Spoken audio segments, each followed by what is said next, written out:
가끔 누군가가 여러분의 집에 손님으로 방문을 할 때에 그 손님을 접대하는 일들이 있습니다. 음식을 대접할 때 참 여러 가지 신경 쓰이는 일이 많죠. 어떤 음식을 준비해야 하나, 이분이 이 음식을 좋아할까 싫어할까, 또 음식을 했을 때 맛은 있을까, 짜지는 않을까, 맵지는 않을까, 싱겁지는 않을까, 여러 가지 고민되는 일이 한두 가지가 아닙니다. 그런데 요즘은 외식 문화가 많이 발달을 했죠. 그래서 웬만한 음식은 식당에서 먹는 편이 더 나을 수 있고 그 편을 더 선호하기도 합니다.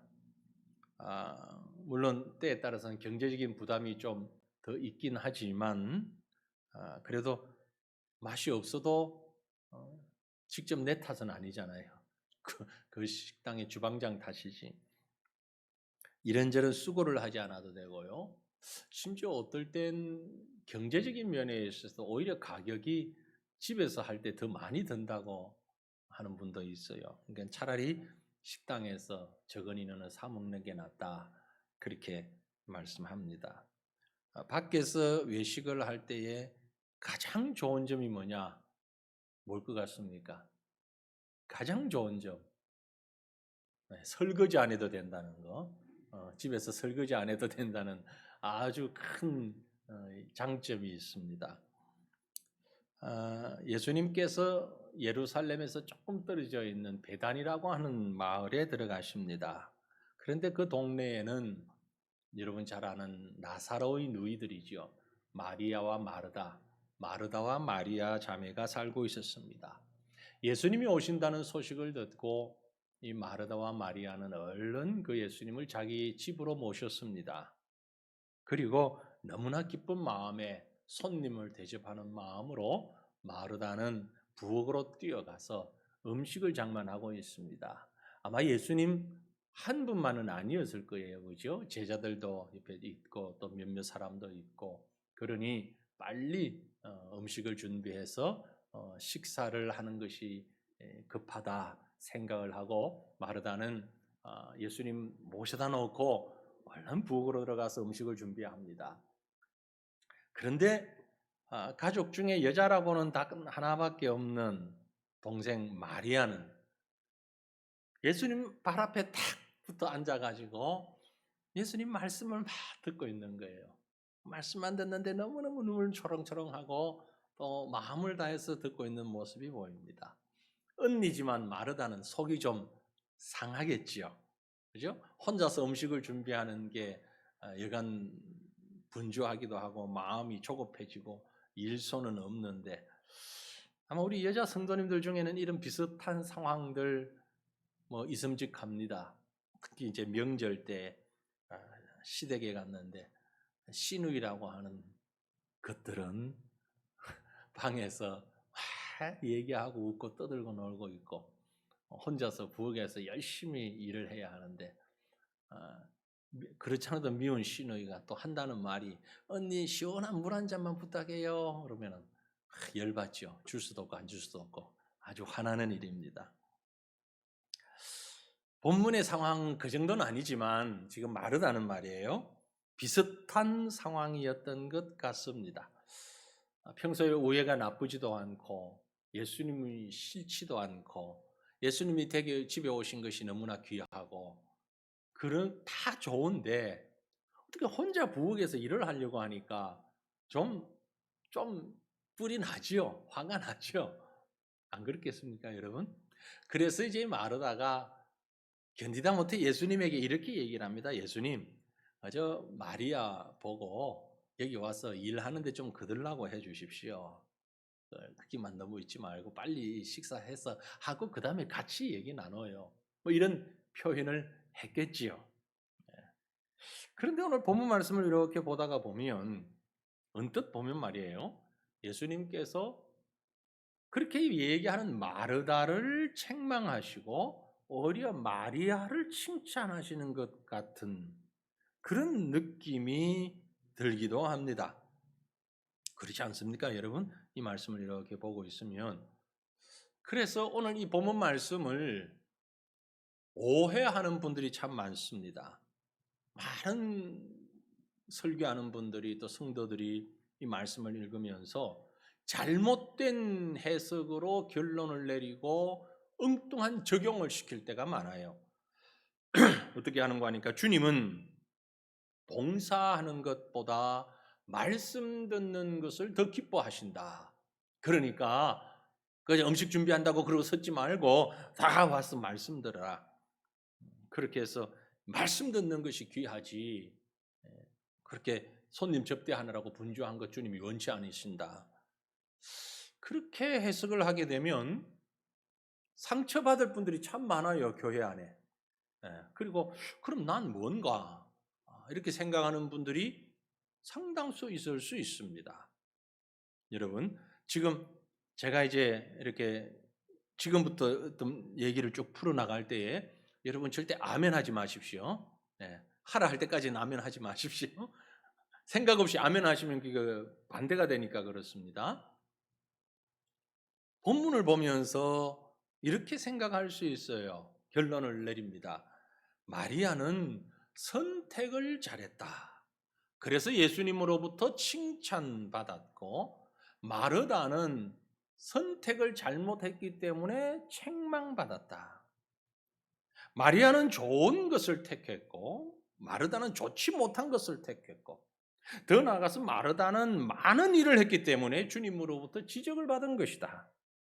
그러므로 우리는 마리아처럼 주님의 발 아래에 앉아서 그분의 말씀을 듣는 것이 가장 이상적인 성도의 바른 자세이다. 그래서 우리는 마르다를 본받지 말고 마리아를 본받아야 합니다. 아멘 하지 말라 그러죠? 왜냐하면 지금 여기서 아멘 하면 말씀을 잘못 이해한 게 되니까 그렇습니다. 여러분, 그렇습니다.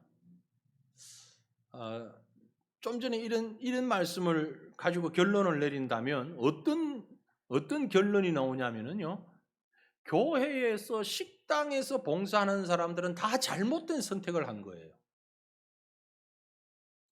말씀만 들은 마리아가 좋은 편을 택했기 때문에 그 복을 빼앗기지 않았고, 그렇다면 성도들은 힘들고 어려운 일을 할 필요 없고 괜히 더울 때 땀 흘리고 추울 때 손 꽁꽁 흐는 바깥에서 안내하거나 차량 주차하거나 전기 손보거나 이런 거 할 필요 없고 따뜻하고 시원한 실내에 들어와서 하나님의 말씀만 들으면 되는 거예요.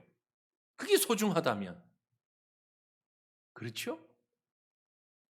하지만 분명히 이것은 아닙니다. 그래서 오늘 이 본문 말씀이 성경에 나오는 몇몇 구절 가운데에 정말 해석하기 어려운 부분 중에 하나가 되기도 하는 거죠. 잘못 해석하기가 쉽기 때문에 그렇습니다. 여러분, 오늘 본문 말씀이 우리에게 뭘 말씀하고자 하는 것인가? 부엌에서 일하는 게 잘못된 거 아닙니다. 야외에서 봉사하는 게 결코 잘못된 일이 아닙니다. 그럼 왜 주님은 마르다를 책망하시고 마리아를 칭찬하셨는가? 라는 거지요. 오늘 이 말씀이 우리에게 주시는 큰 교훈이 있고 가르침이 있으므로 이 말씀을 통해서 저와 여러분의 심령 가운데 올바른 말씀에 대한 이해와 주시는 은혜로 가득하기를 주님 이름으로 축원합니다. 이제는 아멘 해도 되는 대목이에요. 여기서까지 아멘 안 하고 입 다물고 있으면 안 되고, 제가 아멘의 입을 열기 위해서 말씀드렸습니다. 이제는 아멘 하셔도 됩니다. 하셔야 됩니다. 자, 그럼 본문 말씀을 한번 들여다 보십시다. 먼저 본문에 오늘 우리가 읽은 누가복음 10장 38절로 42절 말씀을 바로 이해하기 위한 몇 가지 질문들을 제가 만들어 보았습니다. 자, 이 질문에 여러분 한번 답을 해보시길 바랍니다. 첫 번째 질문입니다. 예수님께서 마르다를 정말 책망하셨는가? 어떻게 생각하십니까? 예수님께서 마르다를 정말 야단치셨는가? 그렇습니까? 아닙니까? 아닙니다. 책망하지 않으셨어요. 마치 책망한 것 같은 느낌을 받는 부분이 없지 않아 있긴 합니다. 그리고 사실 마르다에게 나중에 결론에 말씀드리면 잘못된 부분이 없지 않아 있어요. 하지만 전체적으로 주님이 마르다를 책망하고 계시지는 않습니다.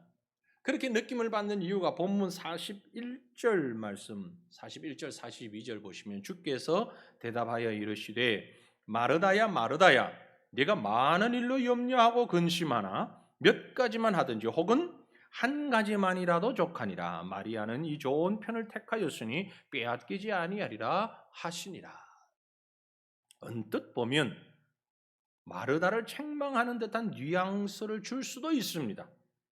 그러나 결코 그렇지 않습니다. 책망이 아닙니다. 주님이 누군가를 책망하실 때는 매우 단호하게 책망하시고 때로는 분을 내어 책망하시고 강하게 질책하시는 것을 우리는 복음서를 통해서 볼 수 있습니다. 그러나 오늘 이 41절 42절 말씀을 통해서 볼 때에 주님은 마르다야 마르다야 연거푸 두 번을 부르셨습니다. 이것은 야단치는 투가 아니라는 얘기죠.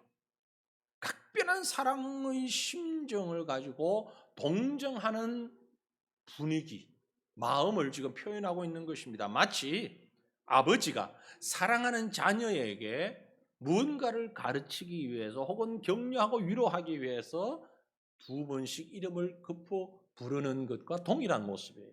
마르다야, 마르다야. 위로하고 격려하는 음성이지 결코 책망하는 음성은 아니라는 겁니다. 무언가 가르치기는 하시되 그 가르침의 내용이 지적하는 것이 아니라 그를 바르게 선도하는 그런 가르침의 분위기가 이 말씀 속에 있다는 것이죠. 사실 우리가 잘 아는 것처럼 죽은 나사로를 살리시는 그 장면에 가보면 주께서 본래 마르다와 마리아를 사랑하셨다라고 기록이 되어 있습니다. 이 복음서를 읽다 보면 예수님과 이 마리아 마르다 자매와의 관계는요 매우 친숙한 아주 가까운 허물 없는 관계였던 것으로 볼 수 있습니다. 나사로가 죽고 난 다음에 예수님이 늦게 도착하셨잖아요. 그때 마르다가 뭐라고 그럽니까? 예수님에게 주님, 주께서 여기 계셨더라면 내 오라비가 죽지 않았을 것입니다. 아니 좀 여기 계시지 어디 가셨더랬어요? 좀 여기 계셨다면 우리 오빠 안 죽었을 텐데 투정을 부리고 있는 거예요. 가까운 사이가 아니면 할 수 없는 투정입니다. 이 예수님과 마르다 마리아 이 자매들과의 관계는 상당히 친밀한 사이였다라고 볼 수 있는 겁니다. 거기다가 이 성경을 쓰고 있는 기록자 누가는요. 금방 우리가 읽었던 본문 말씀 38절 말씀 이전 직전에 무슨 말씀을 기록하고 있는 거 아니까 선한 사마리아 사람에 대한 비유를 얘기하고 있어요. 선한 사마리아 사람에게 있어서 중요한 포인트는 뭡니까? 누가 헌신하고 봉사하냐 이웃을 위하여서 이 얘기를 하거든요. 헌신과 봉사의 얘기를 했습니다. 그리고 이어 바로 기록하고 있는 이 장면에서 마르다의 헌신과 봉사를 책망할 리가 없잖아요. 그럼 앞뒤가 연결이 안 되잖아요. 그래서 성경의 문맥상 연결을 봐도 그렇고 예수님의 어투를 봐도 그렇고 또 평상시 마르다와 예수님의 관계를 생각해도 그렇고 여기서는 책망이 아니라 사랑하면서 그 마음으로 격려하고 아주 따뜻하게 가르치는 분위기다라는 것을 분명히 알 수 있습니다. 그래서 첫 번째 질문, 예수님께서 마르다를 책망하셨습니까? 아닙니다. 두 번째 질문을 드려보지요. 그러면 마리아가 마르다보다 더 좋은 것을 선택했습니까? 두 사람의 마르다는 음식을 장만해서 대접하는 것을 선택했고 마리아는 예수님 발 앞에 앉아서 말씀 듣는 걸 선택했습니다. 마르다와 마리아의 선택, 마리아가 한 수 위 더 좋은 걸 선택했다고 생각하십니까? 역시 아닙니다. 성경이 얘기하고 있는 바는 지금 그게 아닙니다. 개인적인 기준이 다를 수는 있겠지만 적어도 본문이 얘기하고 있는 것은 그런 의미가 아니라는 얘기죠. 오해하기 쉽습니다. 왜요? 42절 말씀 때문에 마리아는 이 좋은 편을 택하였으니 빼앗기지 아니하리라. 마리아는 이 좋은 편을 택하였으니 이 번역이 상당히 좀 애매한 말씀이 됩니다. 이 좋은 편, 반대말로 하면 저 나쁜 편 되잖아요. 이 좋은 편 반대 저 나쁜 편. 이렇게 해서 마리아의 선택이 한 수 위였다. 그렇게 해석하면 안 된다는 얘기예요. 왜냐면은요, 그 본문을 기록하고 있는 성경은 원어가 헬라어입니다. 신약 성경은 헬라어로 기록이 되었고, 헬라어를 라틴어로 번역하고, 그 다음에 영어로 번역하고, 이런 다음에 한국어로 번역이 됐어요. 물론, 이제 우리말 성경도 헬라에서 바로 직역을 많이 했겠지만, 그런데 그 성경 원어를 보면은요, 조금 학교에서 듣는 얘기 해도 용서하십시오. 더 좋다가 아니고 이 좋은이라고 했습니다. 그러니까 비교급이 아니라는 거죠. 비교급이 아니고 형용사로 표현하고 있는 것입니다. 영어 성경을 제가 한번 찾아봤어요. 그래서 역시 이런 것 때문에 라는 생각을 했는데 NIV, New International Version이라고 하는 쉽게 된 NIV 성경을 보니까 조금 원어에서부터 다른 번역을 했어요. Mary has chosen what is better. 좀 더 나은 편을 선택했다. 이 NIV 성경 번역이 좀 잘못된 것 같아요. 그래서 킹 제임스 버전을 보니까요. Mary has chosen that good part. 좋은 편. 이게 좀 더 원문에 가까운 번역이에요. 그러니까 쉽게 말씀드리면 그겁니다. 마리아와 마르다 두 사람이 선택한 걸 비교해 가지고 이것보다는 이게 나아. 그래서 더 좋은 편, 이 좋은 편이 아니고 마리아는 마리아대로 좋은 것, 자기 생각에 좋은 것. 마르다는 마르다대로 자기 생각에 좋은 것을 선택한 것이지 비교해서 누가 상대적으로 어떤 것이 어떤 것보다 좋다라는 의미가 아니라는 얘기입니다. 여러분, 교회 안에서 하나님의 나라를 위해서 헌신하고 봉사하실 때에 말씀을 가르치고 말씀을 전하는 것만이, 말씀을 공부하는 것만이 가장 최상인 건 아닙니다. 꼭 필요한 일이긴 하지만 그게 최상은 아닙니다. 또 다른 일이 얼마든지 있을 수 있습니다. 청소를 하는 일도 있고, 화장실을 치우는 일도 있고, 주차를 안내하는 일도 있고, 부엌에서 식사를 준비하는 일도 있고, 주일학교 아이들을 가르치는 일도 있고, 성가대 찬양을 하는 일도 있고, 사람들 다 가고 난 다음에 뒷정리하는 일도 있고, 여러 가지 일들이 있는데 그 어떤 일들도 더하고 덜하고 비중에 따라서 더 귀하고 덜 귀하고 한 것은 비교할 수 있는 일들은 아니라는 거죠. 전혀 그렇지가 않습니다. 우리 교회는 지금 그런 직분이 없습니다만 앞으로는 또 있어야 되겠지만 소위 사찰, 관리하시는 분들 계시잖아요. 제가 어릴 적부터 들었던 얘기가 그런 얘기입니다. 천국 가면 목사의 상급보다 사찰의 상급이 더 클 수 있다. 더 많을 수도 있다. 그럴 것 같다. 목사는 말씀을 공부하고 가르치고 하는 사역을 하고 관리하는 분들은 교회를 청소하는 일을 하지만 주님 앞에 섰을 때 누구 상급이 더 크냐? 목사의 상급이 더 크다고 결코 말할 수 없다는 거죠. 오히려 관리 집사의 관리인의 상급이 훨씬 더 클 수 있다는 것. 믿으십니까? 하나님 앞에서 어떤 일의 경중은 있을 수 없습니다. 마리아가 주님의 발 앞에 앉아 말씀을 듣는 것과 주님을 위해서 음식을 준비하는 것, 어느 것이 나쁘고 어느 것이 좋다는 식으로 비교할 수 있는 성질이 아니라는 얘기입니다. 만약에 마리아가 더 나은 선택을 했다 그러면 그렇게 이해를 하신다면 지금 코로나 때문에 점심 식사를 위해서 준비를 하지 않습니다만 나중에 식사 준비를 하는 타이밍이 돼도 여러분 아무도 점심 식사할 생각도 말아야 됩니다. 왜? 부엌에 봉사하는 분들 전부 나 안 해, 이거 안 해. 그러고 나 찬양을 하거나 말씀 듣는데 오지 뭐하러 부엌에 있겠어요? 네?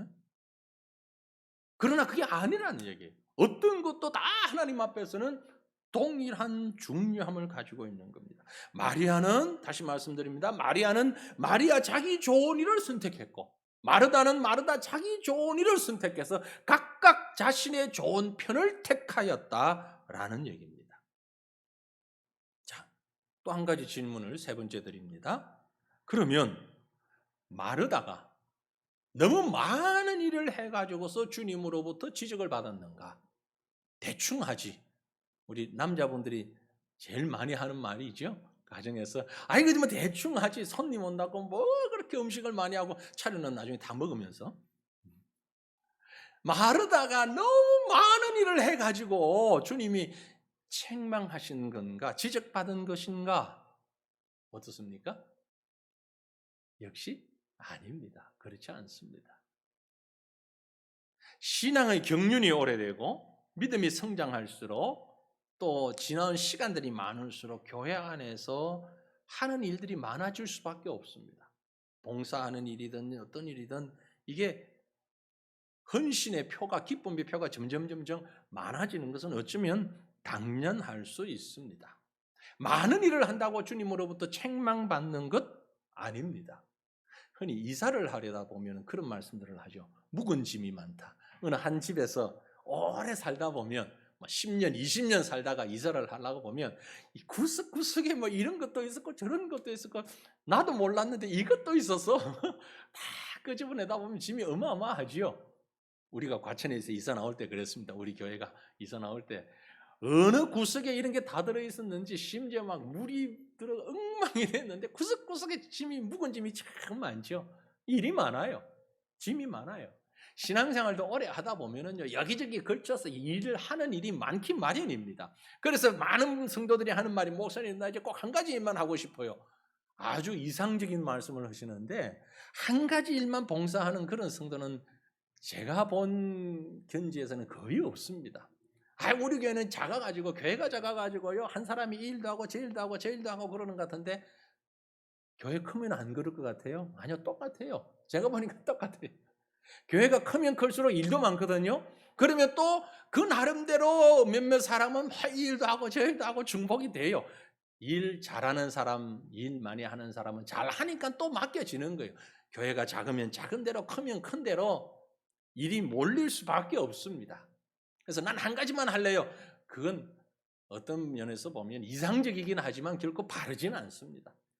하나님께서 이 일 저 일 맡겨주시는 대로 해야죠. 감당해야죠. 일 많이 한다고 책망받지 않습니다. 마르다를 잘못 오해하지 마십시오. 너나 나나 우리 모두 동일한 마음이 있습니다. 주님 말씀 듣는 일이 얼마나 소중합니까? 마르다라고 그걸 몰랐겠습니까? 알지요. 그런데 왜요? 이 일도 해야 되니까. 그런데 이제 여기에서 마르다가 지적을 받긴 받았습니다. 책망이라기보다 지적을 받았어요. 왜? 일이 많아서가 아닙니다. 마르다가 왜 지적을 받았는지를 본문 말씀을 다시 한번 보면서 우리가 이해해 보기 원합니다. 40절, 41절, 42절 이 말씀을 다시 한번 우리 같이 읽겠습니다. 뜻을 생각하시면서 찬찬히 읽어봅니다. 마르다는 준비하는 일이 많아 마음이 분주한지라 예수께 나아가 이르되 주여 내 동생이 나 혼자 일하게 두는 것을 생각하지 아니하시나이까 그를 명하사 나를 도와주라 하소서. 주께서 대답하여 이르시되 마르다야 마르다야 내가 많은 일로 염려하고 근심하나 몇 가지만 하든지 혹은 한 가지만이라도 족하니라. 마리아는 이 좋은 편을 택하였으니 빼앗기지 아니하리라 하시니라. 아멘. 여기서 우리는 몇 가지 단어와 문장에 좀 주의를 해보고 싶습니다. 먼저 40절에 보면 마르다는 준비하는 일이 많아 마음이 분주한지라. 이 분주하다라는 말입니다. 분주하다. 분주하다. 페리에스토파토라는 헬라어를 사용하고 있는데 그 원뜻은요. 사방에서 끌어당긴다는 얘기입니다. 인기 좋은 사람이죠. 가만히 있는데 좌우 앞에서 막 이리 오라고 저리 오라고 여기서 이 옷들 이렇게 끌어들고 막 혁 들고 막 어깨 잡고 막 끌어당긴다. 그걸 분주하다라고 표현을 해봤습니다. 지금 마르다의 마음 상태를 표현하고 있는 겁니다. 주님이 보시고 마르다의 마음 상태가 지금 너무 분주해 사방으로 끌려다니고 있어요. 이것도 해야 되고 저것도 해야 되고 말씀도 듣고 싶고 막 이렇게 41절에 보면은요, 그래서 뭐라고 했는가 하니까 주께서 대답하여 이르시되 마르다야 마르다야 내가 많은 일로 염려하고 근심하나. 염려하다라는 표현이 있습니다. 이 염려라는 말은요, 내림나스 라는 말인데 흩어진다, 나누어진다, 이런 의미를 가지고 있는 단어입니다. 지나친 욕심으로 인해서 머릿속에 생각이 분열된 거예요. 어지럽게 흩어져 버린 거죠. 집중하지 못하고 막 산만한 것처럼. 그래서 뭐가 뭔지를 찾을 수 없는 상태, 이 상태를 지금 염려라고 표현을 한 겁니다. 이런 사람하고 대화를 한다고 한번 생각해 보세요. 마주 앉아서 뭔가 얘기를 하는데 지금 머릿속에 생각이 딴 데가 있어요. 그래서 막 이리저리 산만하게 쳐다보고 딴 데 쳐다보고 뭐 이러면은 대화할 때 그 상대방 마음이 어떻습니까? 이게 지금 내 말을 듣고 있나 안 듣고 있나 마음이 상할 수 있겠죠. 지금 마르다는 다른 사람이 아닌 이날의 주인공인 주님을 대접하기 위해서 일을 하고 있습니다. 그러면 그 마음이 주님만을 향하여 모아져야 하는데 그러지를 못하고 그 마음이 막 사방으로 흩어져 있다라는 얘기죠. 그래서 주님께서 42절에 뭐라고 얘기하십니까? 몇 가지만 하든지 혹 한 가지만이라도 족하니라 그랬어요. 몇 가지만 하든지 한두 가지만 하든지 한 가지만도 족하다. 중요한 일이 있으면 그것을 집중하지 마음이 나뉘어져서는 아니 된다라고 지적하고 계신 것입니다. 많은 일을 있기 때문에 음식 장만하는 일을 택했기 때문에 지적을 받은 것이 아니라 마르다가 지적받은 이유는 그 일들로 인하여서 마음이 분주하고 염려와 근심과 불평이 생기게 되었기 때문에 지적받았다. 그렇게 결론을 내릴 수 있는 것입니다. 그래서 오늘 말씀의 핵심이 이제 시작됩니다. 그렇다면 우리는 어떤 편을 택해야 되겠는가? 주님 보시기에 좋은 편을 택해야 됩니다. 오늘 말씀의 제목을 제가 그렇게 잡았습니다. 주님 보시기에 좋은 편. 다른 말로 얘기하면 주님 보시기에 좋은 일을 할 수 있기를 원합니다. 결론적으로 보면 어찌 보면 마리아일 수도 있는데 꼭 마리아가 한 일만을 의미하지는 않습니다. 또 마르다가 한 일이 잘못된 것도 아닙니다. 주님 보시기에 좋은 모습을 가지고 일을 해야 한다라는 건데요. 그러기 위해서는 어떻게 해야 하는가? 오늘 간단하게 한 세 가지 정리합니다. 첫째는요, 내가 왜 이 일을 하는지 일의 목적을 분명히 알고 해야 한다라는 것이죠. 여러분이 교회에서 어떤 일을 맡아서 봉사하실 때에, 가정에서 주님의 이름으로 무언가를 하실 때에 일평생 살아가면서 저는 목사로, 여러분은 또 성도로, 직분자로 각각의 일들을 해 나갈 때에 하나님 앞에서 이 일을 하는 일의 목적이 무언가를 분명히 알고 그 목적을 잊지 말고 해야 된다라는 말씀이에요.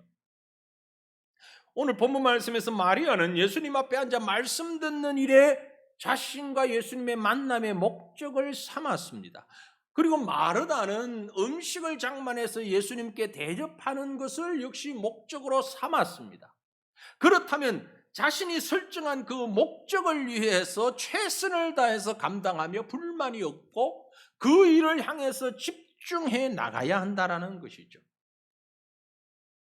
저와 여러분에게 있어서 가장 핵심은 우리가 예수 그리스도의 십자가의 보혈로 구원받았고 하나님의 백성으로 하나님의 자녀로 살아가므로 이 땅에서 행하는 모든 일들은, 그것이 교회 안에서 하는 일이든 바깥에서 하는 일이든 모든 일들 가운데 날 구원하신 하나님을, 나를 위하여 십자가 지신 예수 그리스도를 영화롭게 하고 하나님의 영광을 위해서 하나님이 기뻐하시는 뜻을 이루어가는 이것이 우리의 모든 것의 목적이 되어야 한다는 얘기죠. 그 이외에 다른 것이 목적의 자리에 들어와서는 결코 안 되는 것입니다. 우리가 잘 아는 말씀이 있죠. 고린도전서 10장 31절. 그런즉 너희가 먹든지 마시든지 무엇을 하든지 다 하나님의 영광을 위하여 하라. 목회자로서 설교하는 일을 하든 교회 차량을 운전하는 일을 하든 청소하는 일을 하든 식당에서 설거지를 하든 무슨 일을 하든지 내 보람, 내 만족, 내 의지, 사람들의 눈, 시각을 위하지 아니하고 하나님을 바라보며 하나님 앞에서 헌신하고 충성하는 모습으로 감당하면 되는 것입니다. 그런데 우리는 그렇지 못할 때가 너무 많잖아요. 너무 많아요. 그렇죠? 가장 많이 신경 쓰이는 게 어디입니까? 어쩌면 나 자신이에요. 내가 만족해야 돼요. 내가. 교회에서 봉사하면서 어떤 일을 하면서도 하나님이 만족하시기를 바라지 않고 내가 마음에 흡족해야 돼요. 조금 지나친 표현을 하면 그렇게 표현들은 안 하는데 속마음은 뭔가 하니까 내가 스트레스가 좀 풀려야 돼. 일주일 내내 세상에서 시달리다가 주일날 교회 왔는데 말씀을 듣고 찬양을 하고 기도를 하면서 마음에 좀 확 풀려야지. 그걸 성도들은 은혜 받았다라고 표현을 하는데 사실은 다른 말로 조금 죄송한 표현을 하면 스트레스 풀었다는 거예요. 여러분, 은혜 받은 것과 스트레스 푼 것은 다른 것입니다. 전혀 다른 것이에요. 그런데 그걸 혼동하는 분들이 참 많아요. 정말 많아요. 마음에 감동이 있고 그래서 때로는 눈물이 나고 때로는 부끄럽고 때로는 결단이 세워지고 그런데 그 상당 부분에 있어서 자기 의지가 중심에 있을 때가 참 많이 있다는 얘기입니다. 왜 그렇게 말씀드릴 수 있는 거 아니까요? 여러분 보고 하는 얘기 아닙니다. 보편적으로 은혜 받았습니다라고 표현할 때는 어떤 거냐면은 위로하고 격려하고 축복하고 그러면 은혜 받았습니다라고 표현을 해요. 그런데 죄를 지적하고 우리의 부끄러움을 드러내고 하나님 앞에서 나의 부족을 들춰내면 또 스트레스 받고 가네. 그런단 말이에요. 아니 교회 와가지고 은혜 받고 가야 되는데 스트레스만 더 받고 가. 분명히 잘못됐지요? 잘못됐습니다. 우리 신앙의 표대가 하나님이 아닌 내가 서 있기 때문에 그래요. 또 상당 부분은 다른 사람의 이목에, 시각에 상당히 관심이 있습니다. 내가 이렇게 했을 때 사람들은 어떻게 볼까? 오늘 내가 이렇게 한 것을 사람들은 어떻게 평가할까? 사람들의 생각과 말과 평가에 대해서 너무 예민해요. 그러지 않아야 된다는 얘기죠. 하나님이 우리에게 맡겨주신 그 일을 감당함에 있어서는 이 일의 목적이 무엇인가? 목적은 딱 하나입니다. 하나님이에요. 하나님의 영광이고 하나님의 나라예요. 하나님의 말씀이에요. 하나님이 목적이에요. 내가 아니에요. 여기서부터는 실패할 때가 얼마나 많은지 모릅니다. 사도 바울은 빌립보 교회를 향해서 빌립보 3장에 이런 표현을 하고 편지를 썼습니다. 형제들아, 나는 아직 내가 잡은 줄로 여기지 아니하고 오직 한 일씩 뒤에 있는 것은 잊어버리고 앞에 있는 것을 잡으려고 표대를 향하여 그리스도 예수 안에서 하나님이 위에서 부르신 부름의 상을 위하여 달려가노라. 이것입니다. 사방으로 나뉘어지지 아니하고 찢기지 아니하고 뜯기지 아니하고 사방으로 분산되지 아니하고 마음이 분주하지 아니하고 염려 속에 있는 것이 아니라 오직 표대를 향하여서 하나님이 부르신 그 부름의 상만을 바라보며 나아가는 저와 여러분 되시기를 주님 이름으로 축원합니다. 또 한 가지 주님 보시기에 좋은 일은요, 좋은 방법은 다른 사람과 비교하지 말아야 합니다. 우리의 마음이 주님께 드려지려면 다른 사람 의식하지 말아야 하는데 이게 잘 안 되죠. 정말 잘 안 됩니다. 당연히 의식이 되죠. 이거 비교 안 된다면 거짓말입니다. 그 사람이 아무리 거룩한 사람이라도 아무리 대단한 사람이라도 비교할 수밖에 없죠. 우리는 그렇게 생리적으로 본성을 가지고 있는 것 같아요. 여러분 성경에 기록되어 있는 인물 가운데요. 비교의 왕 누구죠? 비교의 왕, 제가 별명을 붙였습니다. 비교의 왕은 바리새인들이죠. 바리새인들. 같은 누가복음 뒤에 나가서 18장에 가보면 이런 말씀이 있습니다. 누가복음 18장 10절에서 14절 말씀인데요. 두 사람이 기도하러 성전에 올라가니 하나는 바리새인이요 하나는 세리라. 바리새인은 서서 따로 기도하여 이르되 하나님이여 나는 다른 사람들 곧 토색 불의 간음을 하는 자들과 같지 아니하고 이 세리와도 같지 아니함을 감사하나이다. 나는 일회에 2번씩 금식하고 또 소득의 11조를 드리나이다 하고 세리는 멀리 있어서 감히 눈을 들어 하늘을 쳐다보지 못하고 다만 가슴을 치며 이르되 하나님이여 불쌍히 여기소서 나는 죄인으로소이다 하였느니라. 내가 너에게 이르노니 이에 저 바리새인이 아니고 이 사람이 의롭다 하심을 받고 그는 집으로 내려갔느니라. 무릇 자기를 높이는 자는 낮아지고 자기를 낮추는 자는 높아지리라 하시니라. 바리새인은 어느 정도 비교를 잘하는 사람인가 하니까 하나님 앞에 기도하면서까지도 기도하는 순간에도 비교하면서 기도했습니다. 하나님 나는 저 세리와 다릅니다. 하나님 저는 저 죄인들과는 다릅니다. 하나님 나는 다른 사람들처럼 토색하지도 않았고 불의하지도 않았고 간음하지도 않았고 나는 다릅니다. 저 사람들하고는 다릅니다. 한번 비교해 보십시오. 그런 의미죠. 나는 11조도 드렸고요. 나는 금식도 했고요. 나는 금식 안 하는 저 사람들하고는 다릅니다. 생전 11주도 안 하는 저 사람들하고는 나는 다릅니다. 비교 한번 해보시죠. 달라요? 그럼요, 달라요.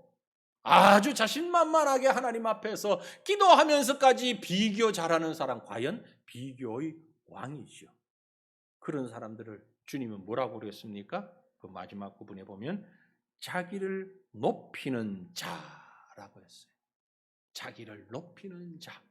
바리새인처럼 비교하는 자는 교만하여서 그렇다라는 말씀이에요. 반대로 세리는 어떻게 했습니까? 세리는 하나님 앞에 어떻게 기도했습니까? 하나님 나는 저 바리새인만큼 하지도 못했어요. 나는 헌금도 못했어요. 나는 누구처럼 봉사도 못했어요. 그러지 않았어요. 세리의 기도는 아주 심플합니다. 하나님 나는 죄인입니다. 자기 자신만 본 거예요. 딴 사람이 이렇든 저렇든 상관없어요. 내가 나를 보니까 나는 죄인입니다. 바리새인은 이 사람 보고 저 사람 보고 이것도 보고 저것도 보고 다 비교해 보니까 교만할 수밖에 없는 거예요. 왜? 그래도 나는 좀 나아 보이거든. 그래도 나는 좀 나아 보이거든. 교만할 뿐만이 아니라 다른 사람과 비교를 하게 되면 생겨나는 또 다른 죄가 있는데 그게 뭐냐면 불평이라는 것입니다. 다른 사람을 의식하면 불평이 생깁니다. 바로 본문의 마르다가 같은 그런 상황이죠. 마리아를 의식하지 않았으면 돼요. 네? 마리아 의식하지 않았으면 불평도 없었어요. 그런데 마리아를 의식하고 보니까 불평이 생기는 거예요. 왜 쟤는 저러고만 있어? 나는 여기서 땀 빼고 일하고 있는데? 비교하게 된 거죠. 비교하면서 불평을 가지게 된 겁니다. 여러분, 앞서가는 사람과 비교하지 마시고 일은 안 하고 가만히 앉아 얻어먹는 공짜로 먹는 사람들과도 비교하지 마십시오. 비교하면 열받습니다. 그리고 교만해지고요. 그리고 불평이 생겨납니다. 여러분 주변에 있는 사람들은요. 비교의 대상자가 아닙니다. 원망의 대상자 아니고요. 여러분 주변에 있는 얄미워 보이는 그 사람들도 사랑의 대상자입니다. 섬김의 대상자인 것을 믿으시길 바랍니다. 그러면 불평하지 않을 수 있어요. 그러면 하나님 보시기에 좋은 편을 선택하신 것입니다. 마지막으로 하나님 보시기에 좋은 편은 받은 은혜를 생각하고 기쁨으로 감당하는 일입니다. 10가지를 하든 100가지를 하든 1가지를 하든 중요한 것은 내가 하는 이 일 자체를 기뻐하고 즐거워하시기를 바랍니다. 성가대를 하시든 교사를 하시든 청소를 하시든 운전을 하시든 부엌에서 봉사를 하시든 그 일이 하나님의 은혜로 주어졌음을 생각하고 기쁨으로 감사하며 감당하시기를 바랍니다. 그에게 하나님의 은혜가 있는 것입니다. 이것이 주님이 원하시는 것입니다. 모두가 설교자가 될 필요는 없습니다. 모두가 교사가 될 필요도 없습니다. 모두가 성가대 찬양자만 해야 될 필요는 없습니다. 하나님이 필요한 사람에게 필요한 자리에 사람을 두셨습니다. 하나님이 주시는 은혜는 동일한 것입니다. 그 동일한 하나님의 은혜를 기쁨으로 받고 감사함으로 받고 최선을 다하며 주님 바라보며 감당하면 그것이 곧 주님이 원하시는 일인 것입니다. 나 같은 사람을 하나님의 자녀 삼으시고, 나 같은 사람을 하나님의 일꾼 삼아주시고, 나 같은 자를 하나님의 일을 감당할 수 있도록 맡겨주셨다는 것에 먼저 감사하시길 바랍니다.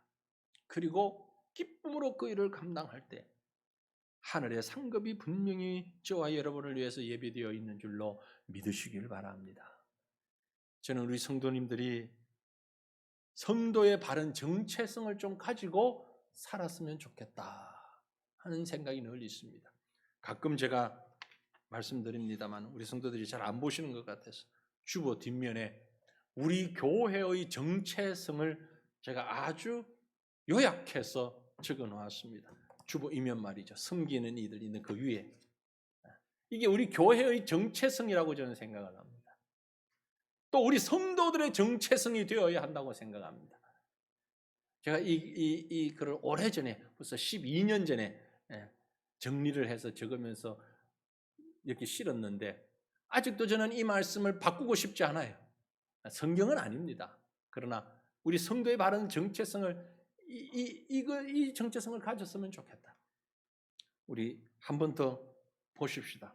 틈나면 보십시오, 여러분.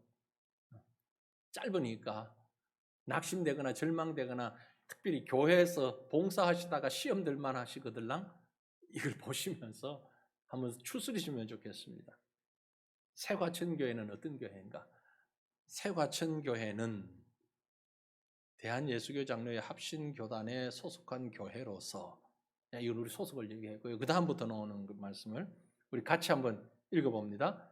하나님이 주신 생명을 기뻐하며 내가 받은 사랑과 은혜를 마음껏 나누며 내일의 비전을 품고서 행복하고 즐겁게 그리고 힘있게 나아가는 교회입니다. 성도입니다. 내가 가지지 못한 것들을 생각하며 낙심하고 슬퍼하기보다는 하나님이 가지신 것들을 생각하며 기뻐하고 용기를 가지고 도전하는 믿음의 사람들이 모이는 교회, 성도입니다. 이 고백을 잊지 마시기를 바랍니다. 적어도 새과천교회 성도들은 이런 믿음의 정체성을, 성도의 정체성을 가지고 자신감 있게 그리고 확신 속에서 신앙생활을 했으면 좋겠습니다.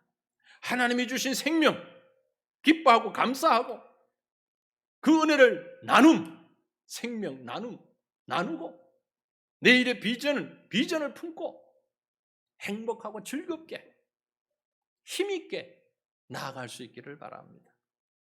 지금 내 손에 가지지 못한 것들, 나한테 없는 것들, 왜 나는 이게 없고 저게 없고 저게 없냐, 그것 가지고 불평하고 낙심하고 슬퍼하지 마시고 하나님이 가지신 것, 그게 다 나의 것이에요. 나의 아버지 하나님이시기 때문에 필요하시면 하나님이 우리에게 이용할 수 있도록 다 주십니다. 그 하나님이 가지신 것들을 생각하고 기뻐하고 용기를 가지고 도전하는 믿음의 사람, 저와 여러분 되기를 간절히 바랍니다. 이 고백을 잃지 않기를 바랍니다. 말씀을 정리합니다. 오늘 우리는 이 본문 말씀을 생각하면서 중요한 사실을 기억해야만 합니다. 말씀 듣는 일이 중요하냐, 봉사하는 일이 중요하냐, 이걸 지금 설왕설래 왈가왈가할 필요가 없습니다. 우리의 사랑과 우리의 관심, 우리의 정성이 조금이라도 헛되지 않고 온전히 담겨진 봉사와 헌신이라면 주님이 기뻐하시는 것입니다. 곧 다시 말씀드려서 하나님 앞에서 헌신하며 충성하는 것은 무엇을 택하여서 어떤 것을 하느냐, what의 문제가 아니라 내게 주어진 것을 어떻게 하느냐, how의 문제입니다. what이 아니라 how입니다. 어떻게 하느냐가 더 중요하다는 것을 다시 한번 기억하시기를 바랍니다. 하나님 우리에게 맡겨주신 그 책임들, 그 사명들, 그 직분들 감당해 나갈 때에 마르다를 향해 격려하시는 주님의 음성을 듣고 마리아를 향해서 기뻐하시는 주님의 음성을 함께 들을 수 있기를 바랍니다. 오늘 나에게 맡겨진 일이 어떤 일들인가 돌아보시고 그 일로 인하여서 불평하거나 그 일로 인하여서 교만하기보다는 그 일을 감당해 나가는 우리의 삶의 자세, 우리의 모습 속에서 온전히 하나님만을 향하여서 분명한 목적을 가지고 누구와도 비교하지 아니하고 하나님이 내게 주신 이 일 기쁨과 감사함으로 은혜로 감격하며 이를 감당해 나가는, 그래서 진정 하나님 보시기에 좋은 편에 서 있는 우리 모두가 될 수 있기를 우리 주님의 이름으로 축원합니다. 기도하십시다. 우리 이 시간에 말씀을 생각하시면서 또 우리에게 주어진 현실적인 여러 가지 것들을 생각하시면서 하나님 앞에서 감사와 고백과 결단의 마음으로 통성으로 먼저 기도하십시다. 거룩하신 하나님 우리 아버지, 은혜를 감사합니다.